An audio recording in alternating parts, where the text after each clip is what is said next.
अस्सलाम वालेकुम friends, welcome to my YouTube channel. तो चलिए आइए अब हम नावल का पार्ट नंबर 15 स्टार्ट करते हैं। वीडियो अगर अच्छी लगी है तो लाइक और शेयर जरूर कर दीजिएगा।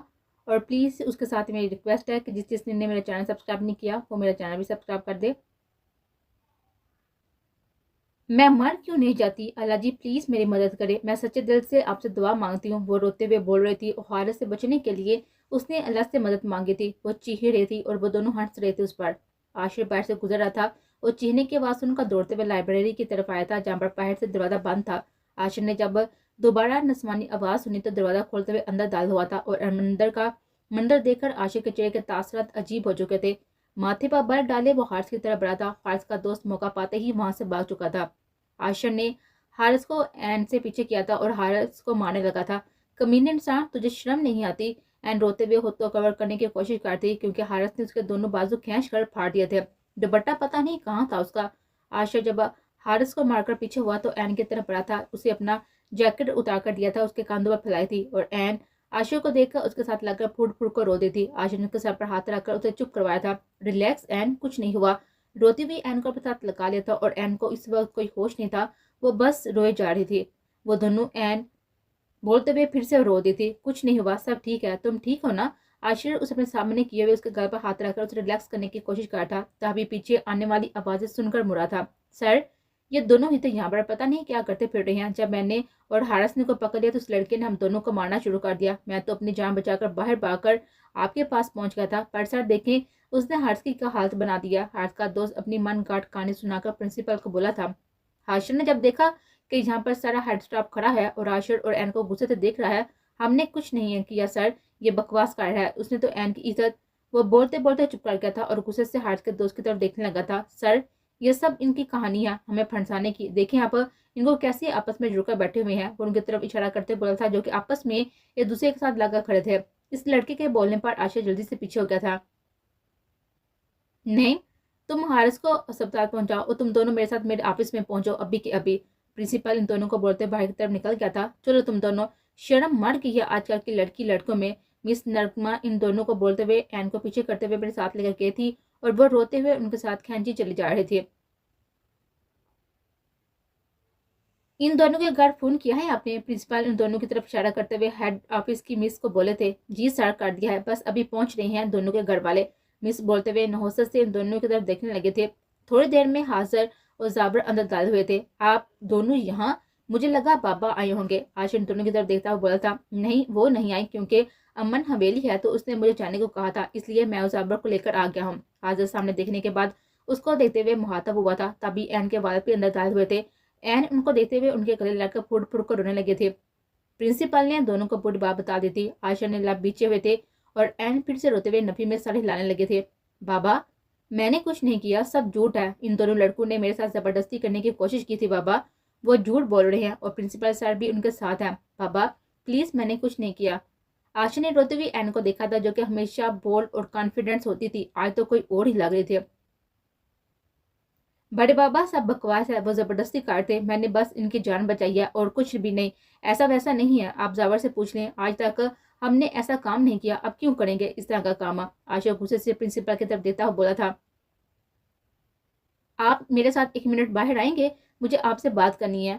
हाजिर जला साहब को बोलते और फिर वो दोनों बाहर निकल गए थे। थोड़ी देर बाद ही वो दोनों दोबारा ऑफिस में दाखिल हुए थे और एक फैसला कर आए थे। प्रिंसिपल साहब, मौलवी का इंतजाम करे जाकर, हमें अपने बच्चों से बात करनी है। हाजिर के साथ लहजे पर बोलने पर प्रिंसिपल जल्दी से बाहर निकल गया था। एन बाबा, एन ने परेशानी से रोते हुए उनकी तरफ देखा था और दूसरी तरफ आशर ने भी हैरत से हाजिर शाह को देखा था।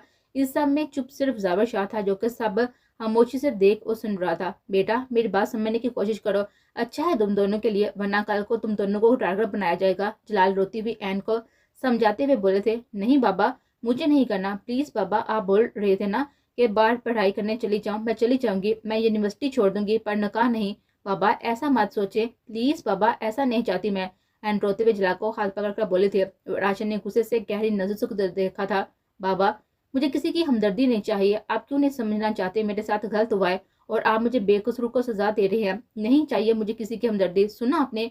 वो रोते हुए गुस्से से उठकर बाहर जाने लगी थी। मैं तैयार हूँ इस नकाह के लिए, आशर ने एन की तरफ देखता हुआ कहा था जो कि बाहर जाने के लिए मुड़ थी। आशर की तरफ हैरत से देखने लगी थी। एन, इनकार करने से पहले सोच लेना, तुम्हारा इनकार कल को परी की जिंदगी पर भी असर काट सकता है। जलाल साहब के बोलने पर एन ने बेबसी से उनकी तरफ देखा था और फिर रोते हुए अपने बाप के पास बैठ गई थी। मुझे बहुत हैरानगी हुई है तेरे यहाँ से, तुम वो भी इस नकचड़ी से, वो कहीं ख्वाब तो नहीं देख रहा। सारा मुस्कुराते हुए आशिक के साथ बैठकर बोला था और जाबर के बोलने पर आशिक ने उसे गुड़े से नवाजा था।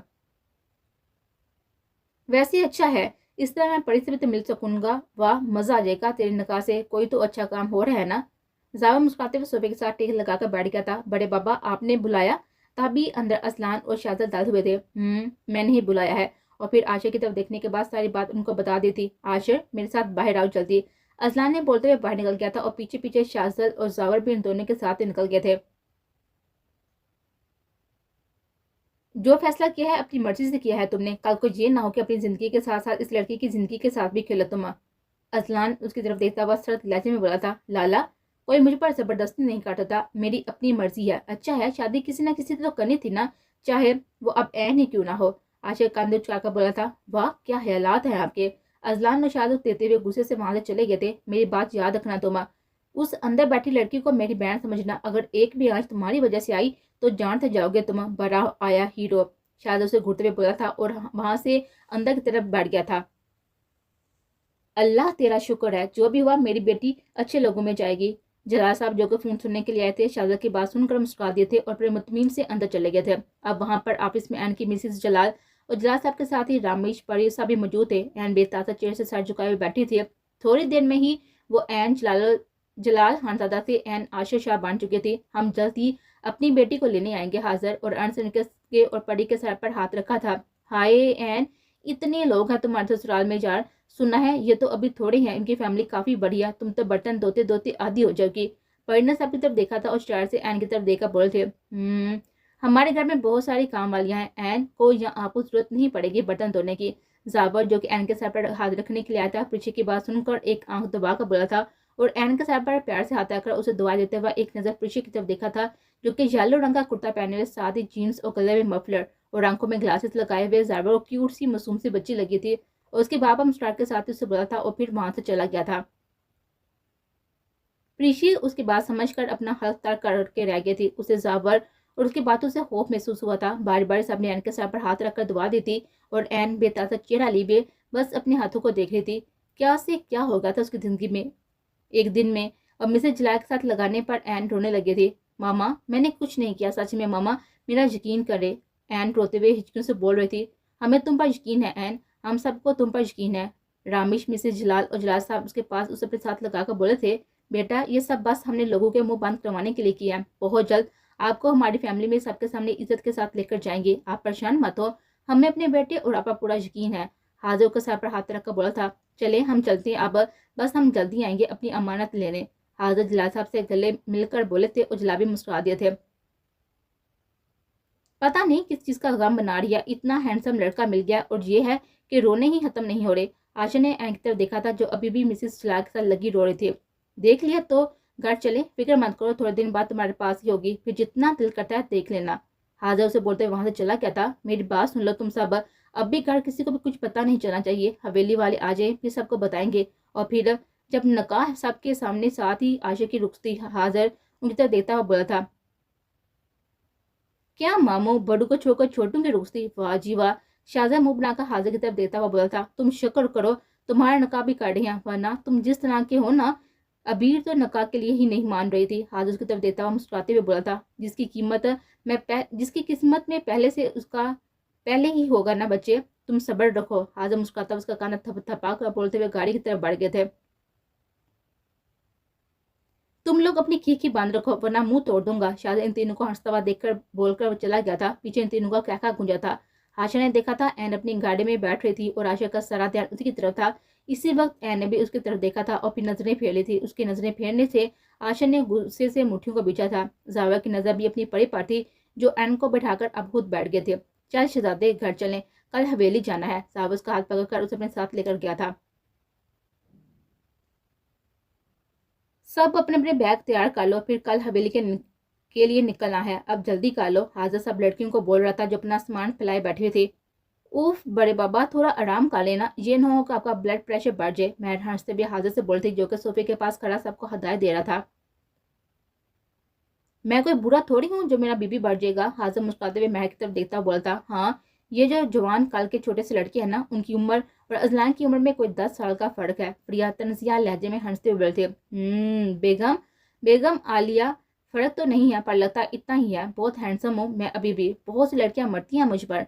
हाजिर फहरी कॉलर उठाकर बोला था, हाँ बहुत मरती हैं, उनके पास ही अब जाना आप। प्रिया गुस्से से घूरते हुए बोलती, हाँ हाँ हाँ बेगम परेशान मत हो, हाजिर शाह सिर्फ प्रिया शाह पर मरता है। हाजिर प्रिया को अपने पास खींचते हुए बोला था, जो गुस्से से उसको घूरे थे। हाजिर थोड़ी सी शर्म काट, सब बच्चे इधर मौजूद हैं। प्रिया हाजिर से अपना आप छुपाते हुए बोलती, जो कि हाजिर की सख्त गिरफ्त में छुड़ा नहीं पाती। जानम कल को यही बच्चे अपनी अपनी बीवी को लेकर बैठेंगे होंगे तो मैं क्यों डरूं सबसे। जान हो तुम मेरी, तुम्हारे बगैर हाजिर शाह अधूरा है। हाजिर प्रिया के सर पर प्यार देते हुए बोला था, और सब यंग जनरेशन अपना मुंह छुपाकर हंस रहे थे। खुलकर हंस लो, कल को तुम सब हमारी तरह बैठोगे तो मैं तुम सबको देखने कैसे सीधा करूंगा। हाजिर सब लड़कों की तरफ देखता हुआ बोला था, बड़े बाबा मैं तो बहुत खुश हूँ आपको देखकर, प्लीज मुझे तो इन सब में से निकाल ही दे। बाहर जाते हुए अजलान ने हाजिर से मुस्कुराता हुआ कहा था, हाँ हाँ हाँ बड़ो, तुम तो हमारे उस्ताद हो, तुम्हें क्यों हम डांटेंगे। हाजिर ने मुस्कुराकर बोलने पर अजलान उनके हाथ पर हाथ मारा था। उफ हाजिर छोड़े, मुझे काम करने दे, आप सब एक ही जैसे हैं डीठ। प्रिया दोनों को गुस्से से बोलता हुआ चली गई थे। बड़ी मामा ये सब मैंने और बाबा और बड़े बाबा से सीखा है। अजलान क्या लगाते हुए बोला था। सब भी हंस दिए थे। राबेल जो नीचे आने लगी थी अजलान को देखकर वापस के लिए मुड़ गई थी, और राबेल प्रिया और हाजिर साहब भी अब शाह हाउस में थे और अब साहब ने दोबारा हवेली के लिए जाना था क्योंकि शादी हवेली में थी। अजलान की नजरों ने राबेल को मुड़ता हुआ देख लिया था, गुस्से से सर को झटकर मुस्कुराता हुआ सबको बातें करता हुआ देखकर ऊपर उसके रूम की तरफ बढ़ गया था। हया तुम ना एक रेड सूट ले लो यार, मैं तुम्हें सुरह रंग की मैक्सी में देखना चाहता हूँ, कितनी प्यारी लगोगी ना तुम, बिल्कुल कल एक क्यूट सी पड़ी। अंश हया को पीछे से हक किए हुए उसके थोड़े कंधे पर थोड़ी रखे हुए उसके घर पर अपने होंठ रखते हुए मुस्कुराकर बोला था, अंश आप कुछ ज्यादा ही क्या बहुत ही ज्यादा बदतमीज हो चुके हैं। हया उसकी गिफ्ट तोड़ने की कोशिश करते हुए बोलती, जान हो तुम मेरी हया, तुम्हारे बाद अदन और हरम मेरी जान के टुकड़े हैं, बस मेरा क्या, कभी भी इनके आगे न आए। मैंने बहुत ही बुरा किया तुम्हारे साथ, अब मेरी सजा मेरी बेटियों को ना मिले। अंश हया के कंधे पर थोड़ी रखे हुए हया के गाल से अपने गाल मिस किए हुए बोला था, ऐसा कभी नहीं होगा, आपने मुझे दुनिया की हर खुशी दिया अंश, मुझे इतना प्यार दिया है कि मेरी सारी कमी दूर कर दी है, मुझे मेरे पास के साथ अपनाया, मुझे बहुत ही प्यार है आपसे अंश। जो कुछ भी गलत हुआ हमारे दरमियान वो बस गुजर चुका है, मुझे भूल चुका है। हया उसकी तरफ अपना रुख करते हुए उसके माथे के साथ अपना माथा लगाते हुए बोली थी, बहुत बहुत शुक्रिया हया, तुम मेरी जान हो। अंश ने हया को अपने साथ लगा लिया था। छोटे बाबा मैं पानी पी लूं, आकर बहुत ही प्यास लगी है। महल किचन में दाल होते हुए गला खनखाते हुए बोलती, बेटा क्या हया ने आपको पानी पिलाना है कि मैंने जो हमें बता रही हो। अंश हया को अपने साथ लगाए हुए ही बोला था, अंश छोड़ दे यार, क्या करती हैं। हया महल को देखकर अपना आप छुपाने की कोशिश करती पर कर नहीं पा रहे थे, कुछ नहीं होता, अपनी ही बची है। अंश हया पर अपनी गिफ्ट ज्यादा मजबूत बनाते हुए बोलता, बाबा काश मैं भी आनी की तरह लकी हूँ और मेरे वाला भी इतना ही प्यार करने वाला हो। मैं मुस्कुराकर सोच कर बोलती और फिर से पानी निकाल कर पी रहे थे, इंशाल्लाह बच्चे अल्लाह तुम्हें बहुत ही प्यार करने वाला मियाँ देगा। हया हंसते हुए मैर की तरफ देखकर बोलती और मैं मुस्कुराता हुए अंश को एक आंख दबाकर वहां से चली गई थी। उफ अल्लाह अंश हद करती आप, ये क्या बात हुई, बच्चों के सामने तो शर्म का लिया करें ना आप भी ना। हया अंश को डांटते हुए बोलते, जो अभी भी उस पर अपनी गिरफ्त मजबूत रखे हुए खड़ा था, अब छोड़ दे अंश वरना ये आपकी चाय जल जाएगी। हया चाय की तरफ देखा बोलती, जो कि आधे जल भी चुके थे। ओके मेरी जान, मैं बाहर लान में हूँ, जल्दी चाय लेकर तुम आओगी समझी, वरना मैं किसी की भी परवाह के बगैर तुम्हें उठाकर ले जाऊंगा। अंश उसे वार्न करते हुए उसके घर पर अपने होंठ उड़ाकर बाहर निकल गया था और पागल हया मुस्कुराता हुआ चाय डालने लगे थे। राबेल ओपन द डोर। असान राबेल के पास ऊपर रूम में गया था पर राबेल के रूम का दरवाजा बंद था। राबेल जो कि बेड पर लेटी कमर में घुसी टूने का शुक्र फरमार थी, अजलान की आवाज सुनकर सर उठाकर दरवाजे को देखा था पर फिर से वापस लेट गई थी और आंखों को बंद कर लिया था। राबेल मैं तुमसे कहा है ना कि दरवाजा खुला वरना बहुत ही बुरा पेश आऊंगा। अजलान गुस्से से दबे हुए लहजे में घुराया था, मूड नहीं है मेरा आपसे बात करने का, जाए यहाँ से, मैं बिल्कुल भी आपसे बात नहीं करना चाहती। राबेल लेटे ही बोली थी और आंखें बंद थी। डैमिट दरवाजा ना खोलकर तुमने अपने साथ जुल्म का लिया है राबेल, अब भूल जाना मुझे। अजलान गुस्से से दरवाजे को देता वहां से चला गया था। तुम्हें क्या हो गया है, इतना गुस्सा क्यों करती हो, हर वक्त ज्यादा ही रूड होते जा रही हो। अजलान थोड़ा खुद को बदलो। अदन अजलान को देखकर समझाते हुए बोलती, क्या हो गया है, जाओ अब मुझे बात नहीं करनी आप इस बारे में प्लीज। अजलान बेजा सा बोलते हुए अपने रूम की तरफ बढ़ गया था। तोबा है इस लड़के की भी इंतहाई बदतमीज है। अदन गुस्से से देखता हुआ ऊपर की तरफ चली गई थी। कुछ साल पहले अदन रोते हुए अपने रूम से आई थी और लॉन्च में बैठी हुई हया के गले लग गई थी और जोर जोर से रोने लगी थी। वहां पर बैठी हिबा, अलीशा और रायम तीनों ने भी प्रशांत की तरफ देखा था, जो अब रोते हुए हिचकियां ले रहे थे। क्या हुआ है अदन, इस तरह से क्यों रो रही हो? पीछे से अलीशा उसकी तरफ कमर से लाते हुए कहा था। दादी वो अदन जोर जोर से रोने लगी थी। फिर से बताओ तो, हया भी परेशानी से बोलती। रायम ने अदन का रोना बर्दाश्त नहीं हो रहा था। वो बेबसी से उसे रोता हुआ देख रहा था, पर काट कुछ नहीं सकता था। मामा, वो स्माइल अपू नहीं रही इस दुनिया में, अदन रोते हुए हिचकियों के साथ बोलती। क्या मतलब है अदन, क्या हो गया है उसे? वो तो बिल्कुल ठीक थी ना, अभी 2 माह पहले तो उसकी शादी हुई थी ना। अलीशा शाह से रोता हुआ देखकर बोलते। हाँ दादी, पर वो नहीं रही अब। उन्होंने अपनी जान ले लिया क्योंकि इस लड़के ने उनको तलाक दे दिया है। पहले जिद में आकर शादी की और फिर 2 माह बाद उसे एहसास हुआ कि उनके मैच की नहीं है और तलाक दे दे। अदन रोते हुए बोलती। जो भी तुम रो मत हो, इतना रोकर भी तबीयत खराब हो जाएगी तुम्हारी। रायम अदन को रोता हुआ देखकर बोलती। चले मम्मा, हम उनके घर चलती हैं। हया अलीशा शाह को बोलती। मैं भी चलती हूँ साथ आप लोगों के। हिबा के बोलने पर वो भी तैयार हो गई थी। मामा, मैम ने भी जाना है। नहीं पुत्र, तुम्हारी तबीयत फिर खराब हो जाएगी, तुम नहीं जा रही। और फिर थोड़ी देर बाद वो तीनों निकल गई थी। अदन अभी भी वहीं पर बैठी हुई रोने का शुगल फरमा रहे थे। चुप कर जाओ अदन, इन आंखों में आंसू अच्छे नहीं लगते। रायम अदन के पास आकर उस पर झुका उसके आंसू साफ करते हुए बोला था। और अदन ने गुस्से से उसका हाथ झटका दिया था। दूर रहो मुझसे रायम, हाथ मत लगाया करो। बच्चा समझ कर लिहाज करती हूँ, उसका हरगिज मतलब नहीं है कि तुम मुझे तंग करो। सबका एहसास है, एक मैं ही तुम्हारे लिए क्या अहम हो। क्यों, बताओ मुझे। रैम गुस्से से उसके बालों में हाथ देकर उसका सर ऊंचा करते हुए बोला था। रैम छोड़ दो, दूर रहो। रैम की गिरफ्त में आंखों को बांध के हुए आहिस्ता आवाज में बोलती। आइंदा हया रखना, मैं लिहाज नहीं करने वाला। अगर तुम मुझे इग्नोर किया या मेरा हाथ झटका, सुना तुमने? रैम गुस्से से उसकी तरफ देखकर बोला था और इसकी आंखों में झील के पानी की तरह आंसू तैर थे। तुम सिर्फ मेरी हो अदन, सिर्फ मेरी। मैं तुम्हारी आंखों में किसी और के लिए एक आंसू भी नहीं देखना चाहता। मुझे जेलस होता है, प्यार बहुत है तुमसे जानम। रैम उसके माथे पर अपने लप रखते हुए बोला था। और डोंट टच मी रैम, दूर आकर बात करो, मुझे खौफ आता है तुमसे। रैम को देते हुए बोलती, जो अब उसके बाल छोड़कर उसके गाल पर अपना उल्टा हाथ फेरते हुए बोला था। मुझे इन आंखों में अपने लिए प्यार नजर आता है जानम, तुम्हारी आंखों को पढ़ने का हुनर रखता है रैम राना। वो अदन की तरफ देता बोला था। अदन जान गई थी कि सच में ये शख्स उससे क्या आंखों में लिखी हुई तहरीर पढ़ सकता है। चलो शाबाश, जाओ और अपना मुंह धोकर फ्रेश हो जाओ। रैम उसके गाल थपथपाकर बोलते हुए वापस सोफे पर बैठ गया था और अदन उसे एक नजर देते हुए अपने कमरे की तरफ बढ़ गए थे। पागल जिन्होंने इंसान, अदन बड़बड़ाते हुए अपने कपड़े लेकर वॉशरूम में चले गए थे।